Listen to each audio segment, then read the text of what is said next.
Ooh.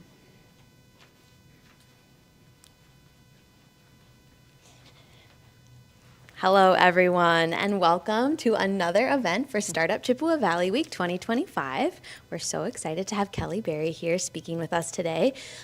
Second Stage Growth is your company name, Yep. and you're here to talk about breaking big goals down into tiny actions, which is something that I think we're all going to really benefit from.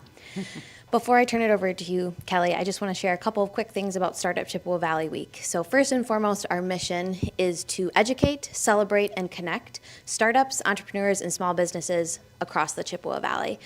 It's something that's near and dear to my heart and to so many people's hearts. Thank you to everyone involved in making this week a success, starting with the Eau Claire Economic Development Corporation for really being a huge part of making this event possible.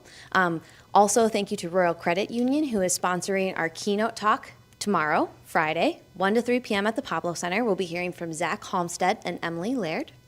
And then last but not least, today I'd like to thank the Coven for being an amazing partner in so many ways, but in particular for being a sponsor. And we're having the event right here in the Coven. So with that, I'll turn it right over to you, Kelly. All right, thanks, Ray. All right, well, I'm excited to be here today and talk about this concept of turning big goals into tiny actions. This is something that I hear a lot from entrepreneurs, is the challenge of figuring out how to go from having your great idea, your vision, to actually taking action with it, whether it's just a new idea or concept or a whole brand new business. Taking something that's big and figuring out how to break it into small pieces, or when you know you've got an existing business and you just are wearing all the hats and it's super busy and it takes a lot of time to get something done, some of these new changes can feel overwhelming. So what we're going to talk about today, I've kind of broken into 4 categories here. So we've got goal setting, then time management, and then task setting, and then creating habits. So we're going to just kind of follow that guideline. Those of you here have a little handout so you can kind of take some notes, and we'll do some discussion towards the end. But we're going to start with goal setting. And what I'll say is I typically see 2 and now maybe 3 common methods that people have for addressing goals and getting tasks done. So this is the first method that a lot of people do, and I call it the whacking at the piñata method, meaning that you just randomly do things and hope that somehow something is productive. So you don't necessarily have a plan in mind, but you know you need to get things done. This is a very common social media marketing strategy. I'm just going to randomly do things, and maybe one of them will hit gold, and the piñata will burst open, and candy will result, or viral videos, or whatever you want to call it. That's method number 1. Method number 2, this is the analysis paralysis method. Again, a very common among small business owners, and that would be I need to research and study this and plan it out and think about it, but not actually take any action. So it's kind of like the opposite end of the spectrum from the piñata whackers. Some people are just, I'm going to go do stuff and see what happens. And people are like, oh, I need to study this and research it and think about it and consider it, but not actually take any action. So, and then this is the newest method that I'm finding, which is the chatbot method. I'm going to ask AI what to do. And if I don't like what AI says, I'm going to explain it differently and now see what else AI has to do.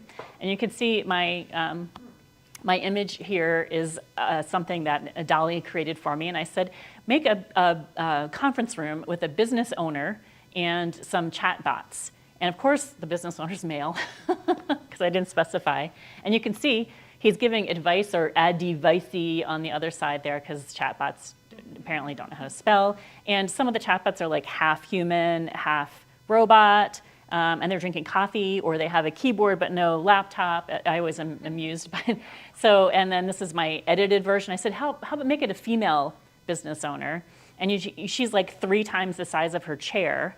And then she has an image of herself in the background, but as a cyber version of her. And again, robots, some with hands, some without hands, one with a laptop that has no screen or a keyboard, and they're also drinking coffee.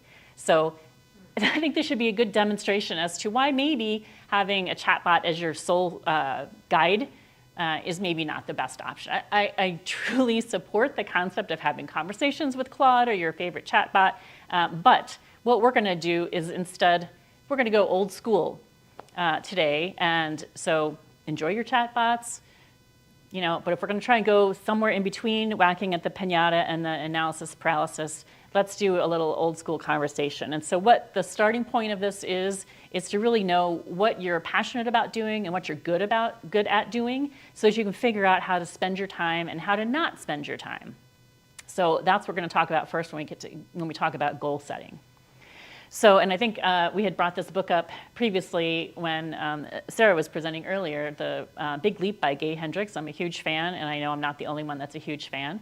But Gay Hendricks talks about how we have 4 zones that we operate in. So whenever you're doing something, you fit into one of these 4 zones. And the first zone is your zone of incompetence. You're not really very good at this, but sometimes you do it anyway. Especially as an entrepreneur, small business owner, you're wearing all the hats, and you might think, I don't know how to build a website, but I don't have any money, so I'll go see what I can figure out how to build on my own. Not great at it, but I can figure it out. Zone of incompetence. The zone of competence, you're okay at these things. You're not horrible, but no one would hire you to do them, but you can maybe do them. You can color in the lines, that's kind of the idea of the picture there. I can color in the lines, and people can say that looks like a family, but I am no artist. So zone of competence. And the next one, the zone of excellence, is where we often find ourselves in our careers. You're very good at this, probably better than most, and so you can make a good living at this, and you are quite talented. But where we want to be is that 4th zone, and the 4th zone is a zone of genius. When you're in that zone of genius, you are doing something that feels super easy to you. It feels almost effortless, like you can't believe that this could be your job. You're like, oh my God, this is the most fun thing to do, and you happen to be excellent at it. So this is where we're aiming to be and to spend the bulk of our time. We want to be in that zone where we feel like this is where we belong, this makes sense to us, we're doing a good job, and we are, really even beyond excelling.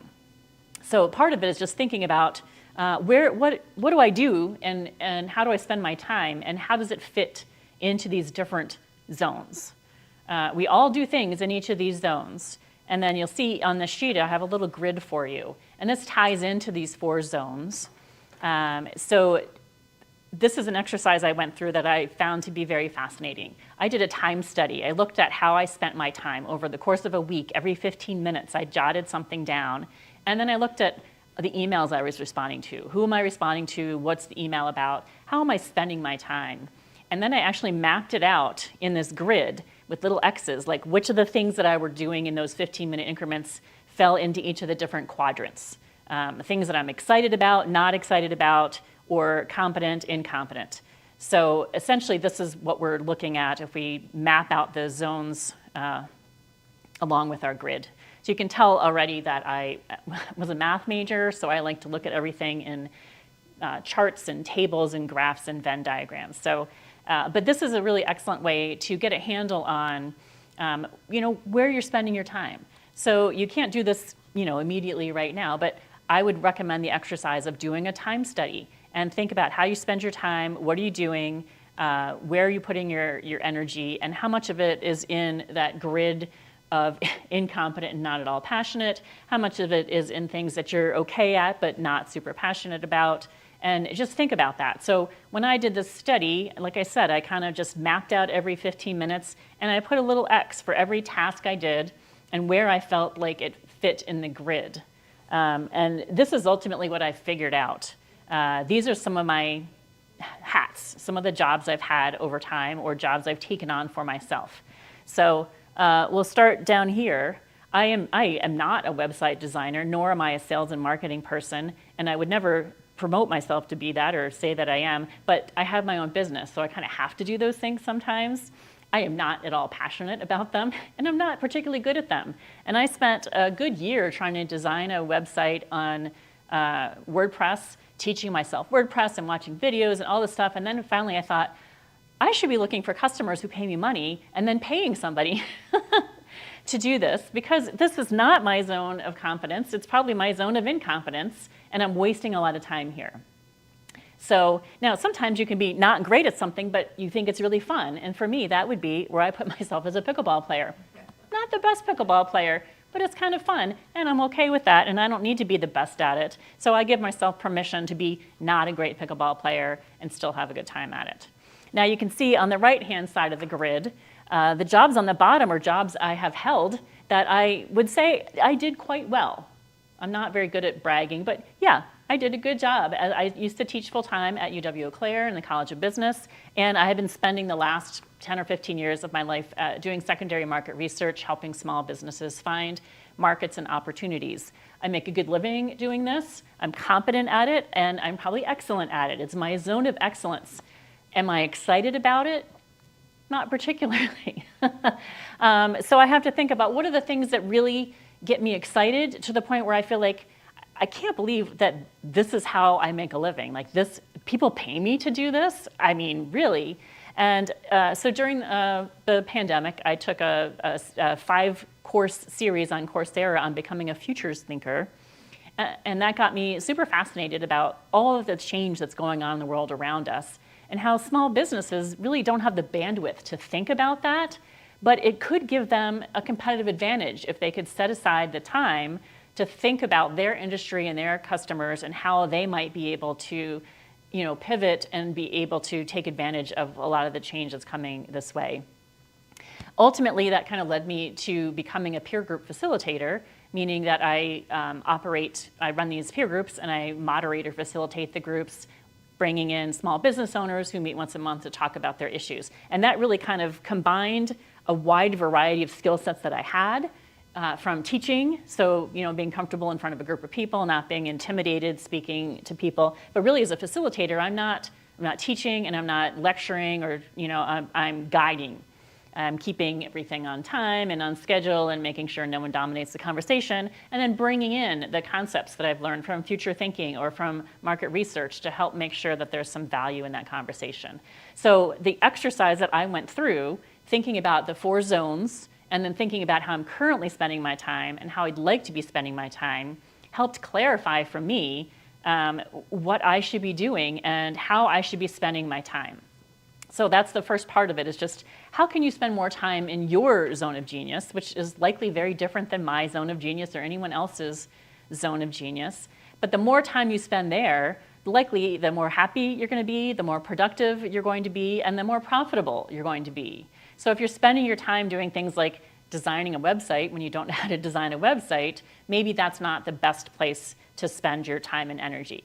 So when we talk about turning big goals into tiny actions, the first step of it is to think about what are your big goals, and are you spending your time figuring that out? So ultimately you want to think about, like, how am I spending my time now and where am I making my money? And how would I like that to be? What's my ideal situation? So like right now, I would say about 2/3 of my revenue is coming from market research, and 1/3 from running peer groups. I'd like to flip that and then get it to be 100% from peer groups. So the more I think about that, the more it gives me that perspective on how I should be spending my time and whether these tasks are things that I should be doing or I should figure out a way for someone else or some other way to have it be done. So again, the whole concept of turning the big goals into tiny actions is first to figure out what should you be doing. If you have that clear goal or vision for where you want to be, how do you find the time to do it? And this is part of that process, is figuring this step out. So does that make sense so far? Yeah, so you should be able to put together a statement. In my ideal situation, I will be spending my time doing this thing, and my income will come from, how do you explain it, and what's the first step? So again, you might have a vision for where you want to be, and then your goal might be, well, by, in the next 6 months or the next 3 months, I'd like to be this far along. I'd like to have, for me, I'd like to have a second peer group running from the one peer group that I have. So, I need to spend my time recruiting people to be in that peer group, and then my income from the new peer group, it replaces the market research income and gets me closer to my goal of doing the thing that feels like my zone of genius. So think a bit about what you would do. What's your ideal situation? How do you want to be spending your time? How do you want to be making your money? What makes sense for you and for your goals for your business? So ultimately that comes down to being able to describe what is your big goal. Because we can't turn it into tiny actions if we don't know what the goal is. So that's where we're starting. And so I think that exercise of thinking about the different zones can get you into a good place to consider what you would like, that big goal to be. Then the next step is, how do I turn that big goal of mine into tiny actions? because sometimes that big goal feels overwhelming, like I don't know how to swallow it all at once. I don't know where to begin. And so the next step is starting to think about how can I take my big goal and break it into categories or steps, and then how can I take each one of those and break them into tinier tasks. So that's, again, I feel like I speak very analytically because I'm always breaking things into pieces, but it can make something that feels hard to get your arms around a little more solid.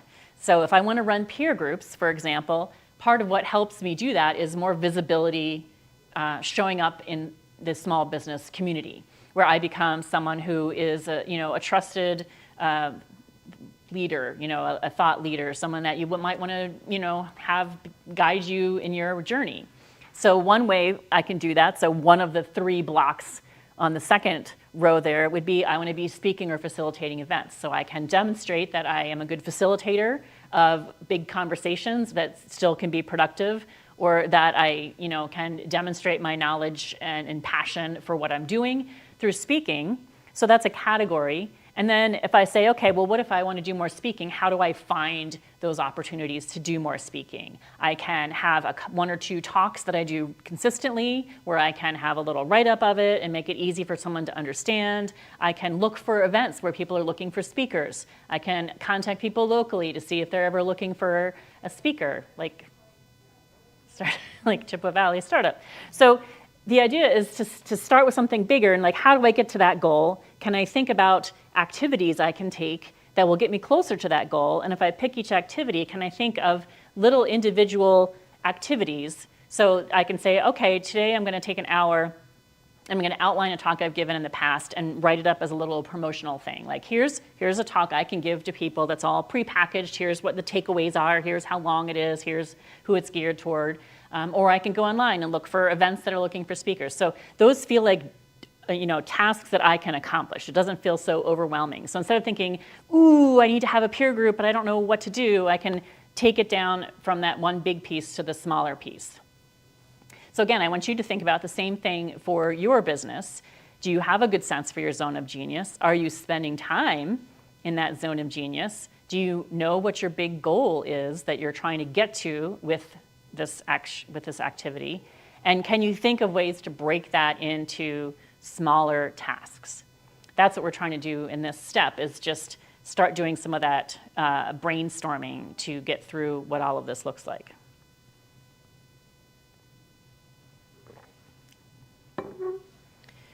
So what you're trying to answer are these, and I think this is on the handout. My big goal is this, that's the top, some steps that will get me there, and then to get each step down, I need to do these things. So I would suggest break these into goals where, say, in 30 days, I want to have these individual tasks done. In 60 days, I want to have these tasks done. In 90 days, so think about how you can break these into pieces. Don't think about the end goal so much, because that can feel very overwhelming, but think about the little tiny steps. Can I write up this thing as a talk I can give? Can I contact a few people that I know locally? Can I find places where people are doing a call for speakers? What are those tiny tasks for you? How can you break those into something? And then even, it helps to have some consistency to say, okay, well, I'm going to, 1 day a week, I'm going to go, looking around to see if I can find speakers, places where people are looking for speakers. So then one of the ways I can measure my success is, did I do what I said I was going to do? Because there's 2 ways to measure the success of your activity. One is the outcome, but you don't have a whole lot of control over that. But the other is the activity. Did I actually do this task I said I was going to do? I set out to do it. Every Tuesday, I'm going to, look online for speakers, or every Tuesday, I'm going to contact somebody to see if they need someone to speak in the future. Anything like that. Then I can see, how successful was I? Did I do the things I said I was going to do? So this is what I hear. That all sounds great, but I already am running a business. I already am doing all these other things. It's not like I have time to add all this new stuff in. And so that's where we get into the second part of this process, which is, where am I going to find all the time for these new tasks? So let's talk a little bit about time management and task setting, and see how that can help you make some progress. You may be familiar with the Eisenhower matrix. This is something that it's kind of a business school thing. How do I prioritize my time?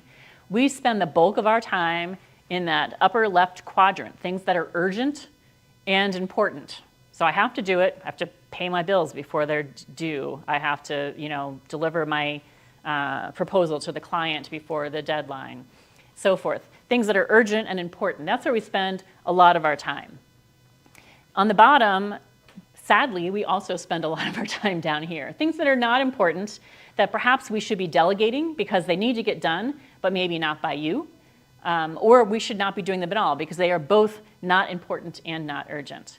The part that we neglect typically is that upper right corner, which is things that are important but not urgent. So we're also busy focused on what do I have to get done this week? What are my deadlines? What am I focusing on? That we don't get to think about where do I want to be in a year? How can I take action? That's that important because it's determining my career path and what my future might look like, but it's not urgent because I don't have to accomplish it like in the next 30 days. That's our struggle. Now, this is a cartoonist who put this little alternative Eisenhower matrix together, which I don't know how easily you can see it, but important and urgent, it says feel overwhelmed and procrastinate. And then underneath that, not important but urgent, overinflate its importance, then melt in a puddle of panic.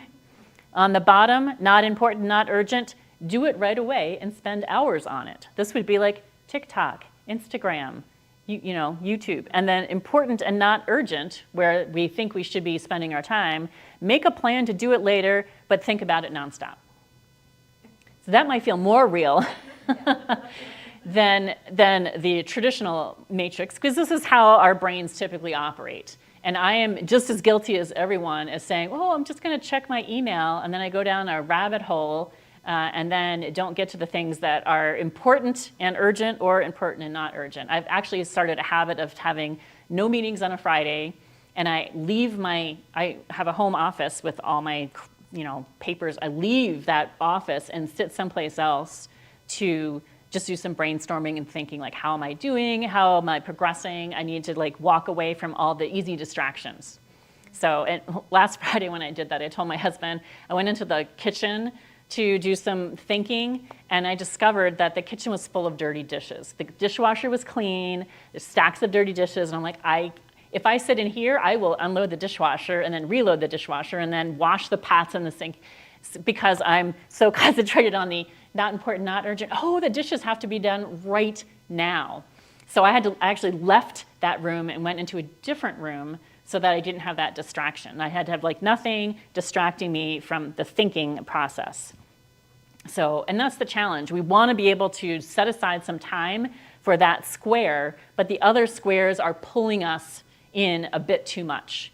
So let's go through some exercises of what we can do to give ourselves a little bit of time to either accomplish those individual tasks, but ultimately those tasks are going to lead to that piece that is important. We're hitting our goal, doing the thing that we want to do that isn't urgent, meaning it doesn't have to be done immediately.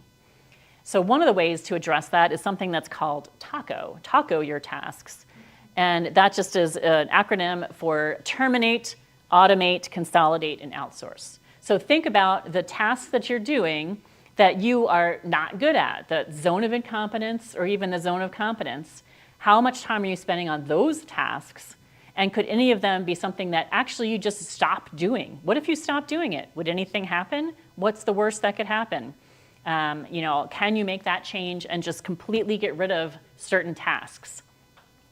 The next one is automate, and we've got all kinds of tools available to us now to automate some of our tasks. Can we figure out a way to do less through automations? I'm working hard now on creating a bunch of email sequences so that if I reach out to somebody or they reach out to me, that they get different emails that come to them automatically. Like in 1 day, send this, and in 2 days, send this, and if they say this, then do that.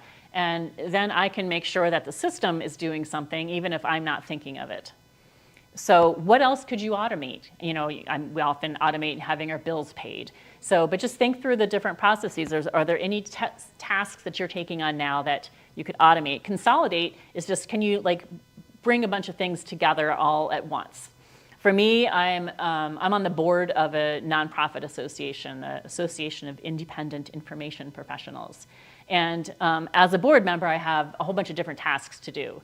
And I used to just try to throw them in whenever I could. And now I say, okay, Thursday from 9 to 11 is association time. And I just do all the things on that day. And so if other stuff comes up or I get emails, it's just not so urgent that I have to respond immediately. So I'm going to just consolidate all those tasks into one set time. I know I'm going to get to it. If it's super urgent, like I need to respond immediately, I'll do that. But otherwise, it can usually wait, and then I can do them all in a week. And sometimes that saves me a lot of time by having them all together. And then the final option is outsource. Is there something that you can do that you're doing that you don't need to be doing yourself? And for me, that was I hired somebody to design a website for me because I was trying and not doing a great job and things aren't lining up. And I don't like, I'm an analytical person. I'm not a creative person. So I'm like, I don't know what colors to put here or how to do this. So again, sometimes it's a scary thing to outsource, whether it's because you are a control freak like me or because you're worried about budget. But my justification is if someone else is doing that, then I can be doing this. And this is the thing that I want to be doing that makes me money, that is in my zone of genius. And shouldn't I be focusing on that?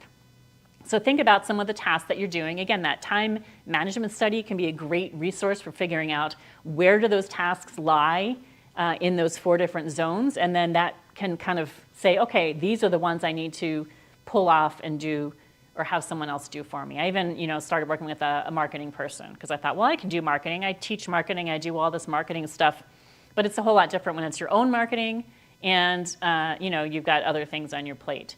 So think about all those tasks you're doing. Can you put any of them into those 4 categories? This is another way to make sure you're getting something done, is that when you do assign yourself a task, however you do that, I'm a master checklist person. And I even will, like, if I did something but it wasn't on the list, add it to the list just so I can check it off. But be really thoughtful about what you put on that list. And I don't mean like which task, but how you describe the task. If it's too broad, you're never going to get it done, and you're just going to keep putting it on the next list and the next list and the next list. And if it's too generic and you're not exactly sure, like social media, you say, what does that mean? So the more specific you can be and the more you can put a verb to it so it's an activity, not a thing. So instead of writing newsletter, you might take the word newsletter and say the first task is brainstorm 5 ideas for a new newsletter. And then the next one is, pick your favorite and then work with your chatbot to outline the newsletter. And so that task newsletter isn't something you can check off very easily, and it takes time to get to it. So in lieu of that, think about how you can break it into smaller pieces and have all of them be action focused. And that can give you a better sense for what's reasonable to get done and how long each of these tasks is going to take. One of the goals that I set is, can I put tasks together that I can do in 15 minutes? So if it's going to take me 6 hours, that's not a good task because I'm not going to want to sit at my desk for 6 hours and do it the whole time. But I can set a timer for 15 minutes and say, I can get these things done in 15 minutes. And I've been using timers more and more just to remind me of how much time I'm spending, to get a sense for how long certain things take, and to make sure that I don't end up sitting at my desk for like 8 hours without realizing the time has passed and I forgot to eat lunch and now it's 3 o'clock. I don't know if any of you can relate to that. Lucky for me, I have a dog that will remind me in the afternoon that it's time for a walk, and I am forced to take a break. And I've learned when I do that, don't listen to a podcast, don't make any phone calls, just walk the dog. And then sometimes the ideas percolate on that walk, and I use my little voice memo recording thing. So, but think about the idea of breaking those tasks into pieces that are action pieces and not a big word, so that it feels doable and you can break it into little pieces. So, think about how you spend your day and how you spend your time. Are there ways that can you get rid of some tasks that terminate from the taco? Can you automate some of them or consolidate them all and do them once a month or once a week, or outsource something? And outsource can be a variety of things. I have outsourced some of my tasks to my 25-year-old daughter who is looking to earn a little extra money on the side. I'm like, okay, can you go look up all these addresses and make sure that the businesses are still at those addresses so I can do a direct mail thing? I shouldn't be doing that. It's not making me any money. So, if there's a way to find an alternative to that. And you even though I'm not, thinking that your chatbot should be your number one advisor, they can, you can type in, here are some things that I do in my day-to-day. Can you recommend what things could be automated? So, you might get some good ideas there. So, but the more specific you are in your task list, if you're a, task list kind of person, the better off you are. And the shorter the tasks are, the more doable they are, the easier it is. So, you can't just say, transform my entire business and start making 10 times what I'm making right now and put that on your to-do list. So how do you, what are the steps of transforming your business? What do you need to do? Who do you need to talk to? What needs to be visible to people? How do you get to that spot where you can do those things? And can you break those into, like I said, those little tiny pieces? And then here's the other complaint you hear. But change is hard.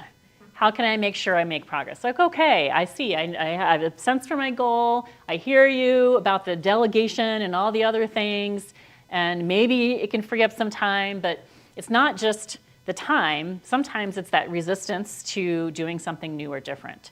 So how can I be sure I make progress? That takes us to the final stage in the process, and that is creating habits. And I am a huge proponent of that and the book Atomic Habits. Have you read the book Atomic Habits, anybody? Yes? I have it.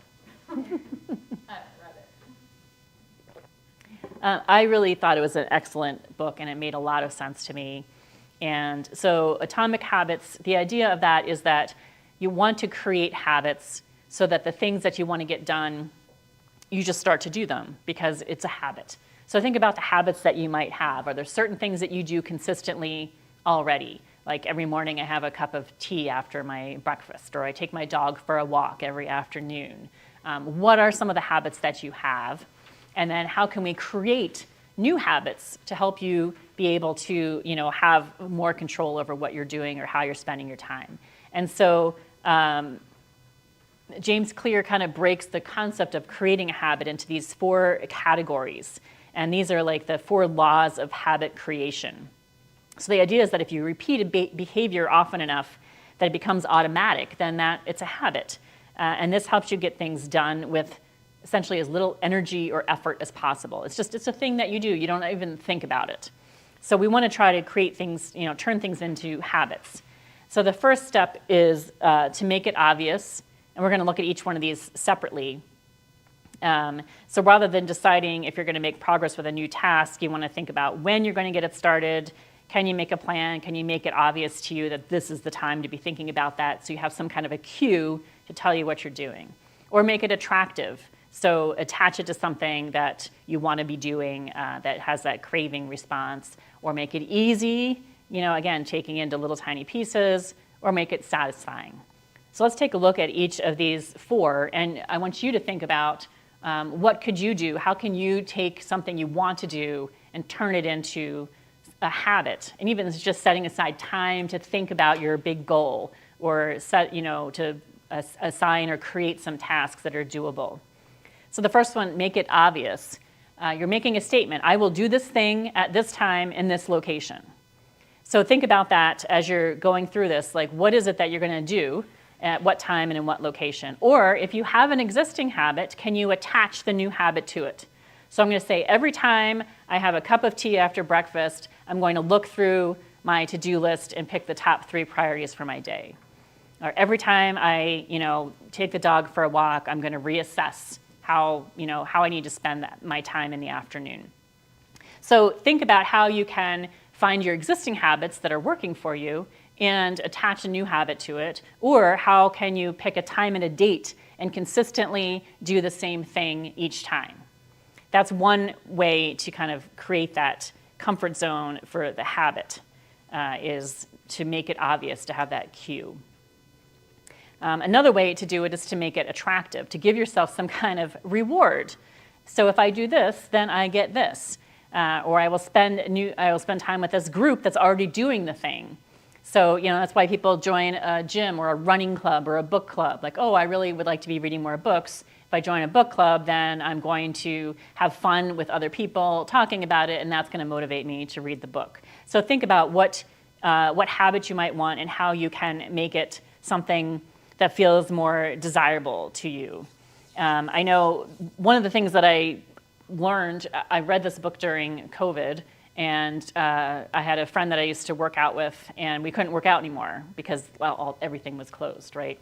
And so we both said, well, we've been meaning to do yoga, and we could theoretically do yoga at home, you just need a mat, whatever. And but we never got to it. So we made a plan, and our plan was, okay, 2 days a week, we're each going to do like an hour, 30 minutes to an hour of yoga, and then we're going to FaceTime each other.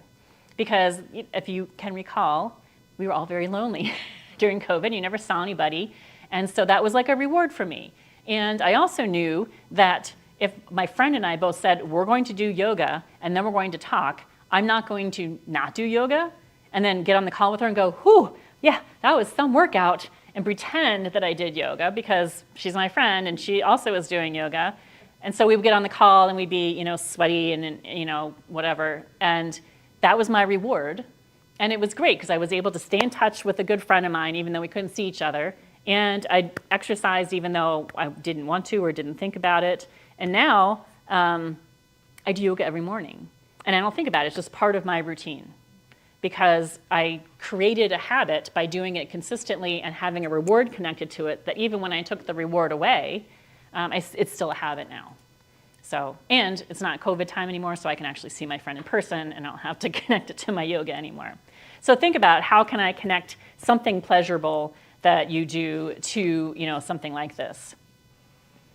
Another one, make it easy. And so the idea here is to say, if I don't know how to do this or I don't know how to begin, I'm going to try it for 2 minutes. I'm just going to set a timer and do something very small. And the more you try it and make it, something that feels okay, the easier it gets. So, for me, when I first started writing, blog posts and newsletters, it was really hard to get going.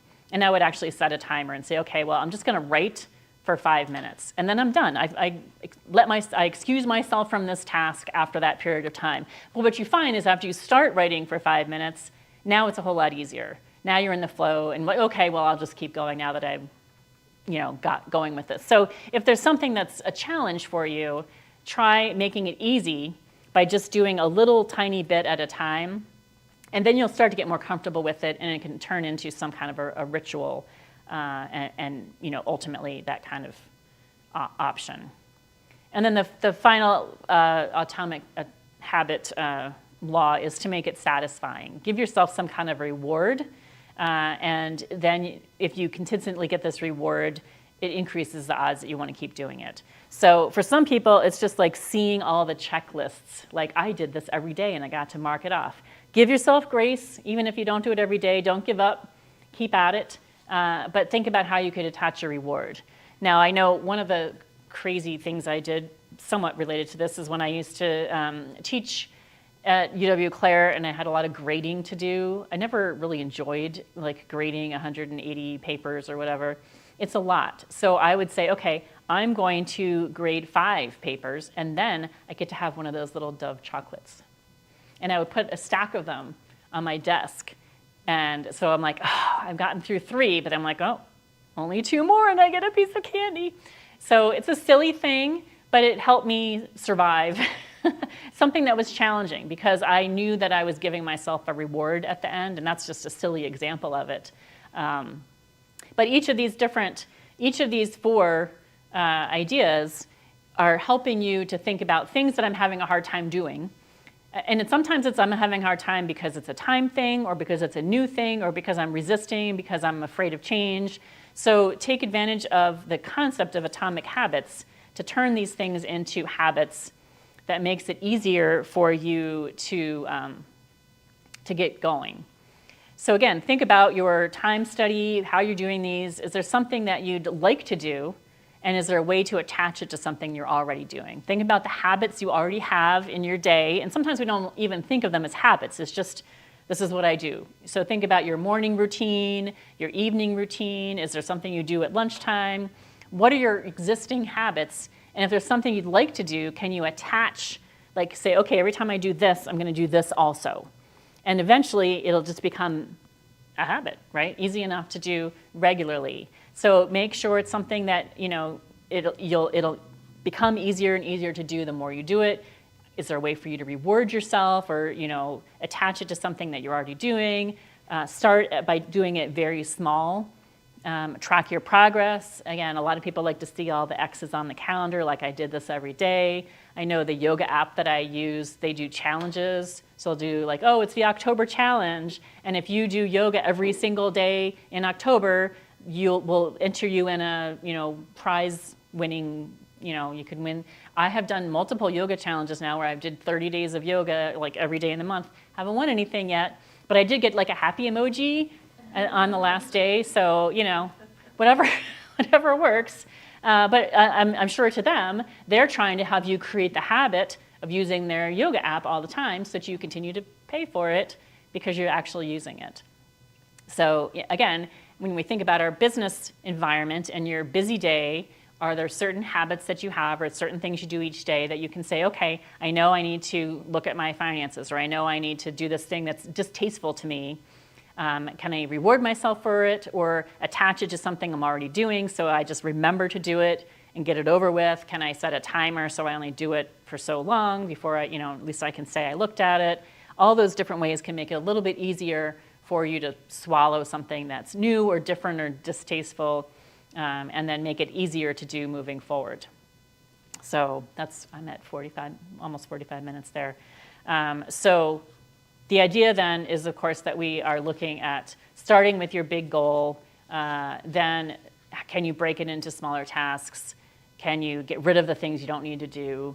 And then the things you do need to do, if you're not getting to them, can you break them into little pieces? So these are the resources that I refer to from this. And you can get the slides in the worksheet on that. I just put a landing page. You just click on them. You don't have to give up your email or anything. So, and then there is a handout for those of you who are here. So, maybe we can just talk a little bit about what might you do to address those things, and how can we all help each other kind of figure out how to take that big goal. What is the big goal? Is it in your zone of genius? How can we find more time to spend working on that by managing our time better? And then how can we create some habits to make that happen? So we'll kind of do like a little in-class activity here now for those of you in the room. Give it up for Kelly.